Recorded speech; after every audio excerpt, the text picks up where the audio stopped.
Welcome to the class. In this class, we will discuss a question based on percentage increase and decrease. This section makes one of the very important section in the subject of quantitative aptitude, and in almost all the competitive examination, the questions are asked from this section and from this particular topic. So it is very important to learn the concept from this topic, and there are certain shortcuts that you need to know in order to solve these questions quickly. So first, before solving this example, we will first brush up some of the very basic concepts of percentage, and then we will see the importance of these multiplying factor to solve such kind of questions. If there is X% increase in A, that means if the initial value of some amount or something is A, and if there is X% increase, then the value becomes A, the initial value, plus A into X by 100, that is A in the bracket 1 plus X by 100. Similarly, if there is X% decrease in A, then the value will become A minus A into X by 100, that is A in the bracket 1 minus X by 100. By applying these formulas, if there is 10% increase in 100, that means 100 the initial value. Applying this formula, 1 plus 10 by 100, that is 100 into 1 plus 10 by 100 is 0.1. So 100 multiplied by 1.1, that is 110. We know that if there is 10% increase in 100, then the value will become 110, because the in percentage increase, the values are calculated on the basis of 100. But here we see that if you multiply 1.1, if you multiply 1.1 to 100, we get the final value as 110.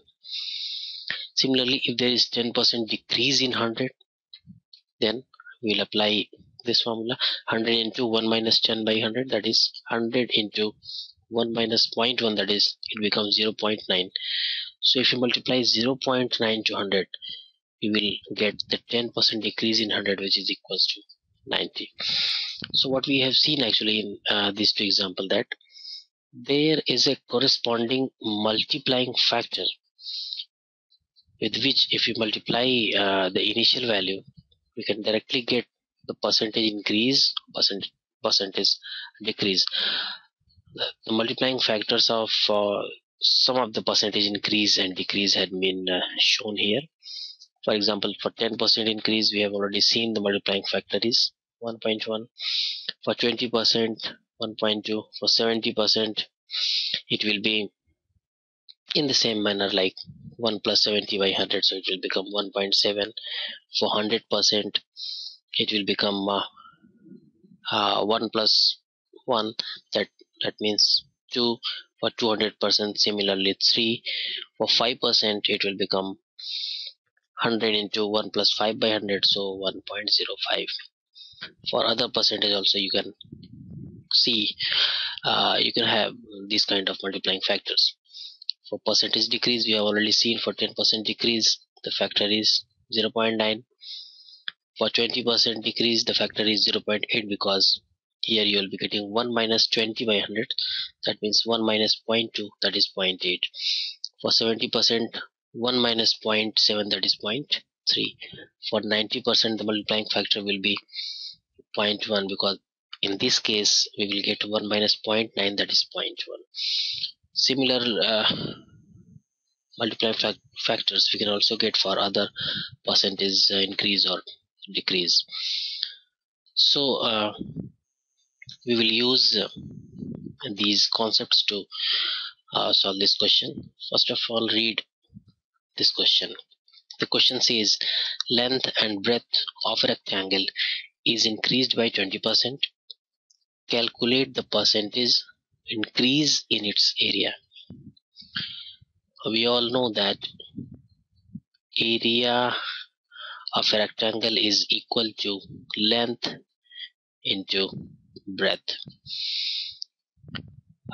First, we will solve this question with one method. We call it unitary method.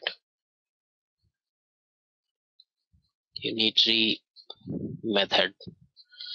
As the name says, we first consider, this is the method 1. This method is widely used to solve such kind of questions. In unitary method, we consider length and breadth both to be 1. We consider that both length and breadth of the rectangle to be 1. So if length and breadth is 1, then the area will also be 1. And then we increase the length and breadth as given in the question.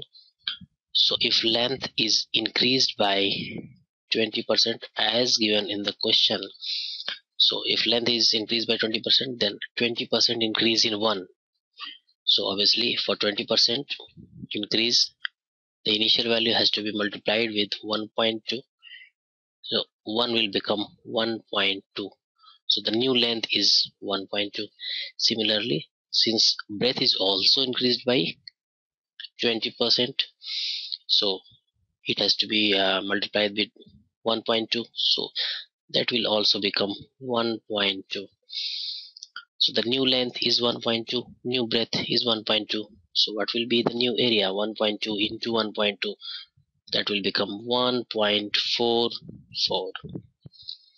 So 1.44 is the new area, and the earlier area was 1. So from 1 the area has become 1.44. So what will be percentage increase? Percentage increase in area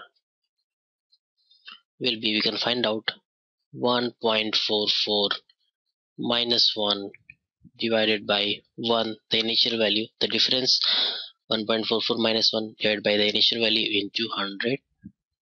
That comes out to be 0.44 into 100, that is 44%. That is the answer. We need not to find the percentage increase in area with the help of these conventional formula.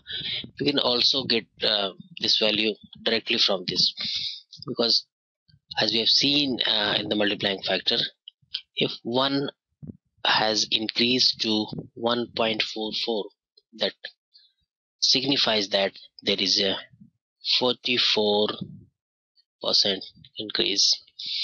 So from here itself we can get there is a 44% in area. So we see that with this with the help of this unitary method, we can calculate percentage increase in area. There is another method of similar type. Let's call it a method the second method. Area is length into breadth, as we know.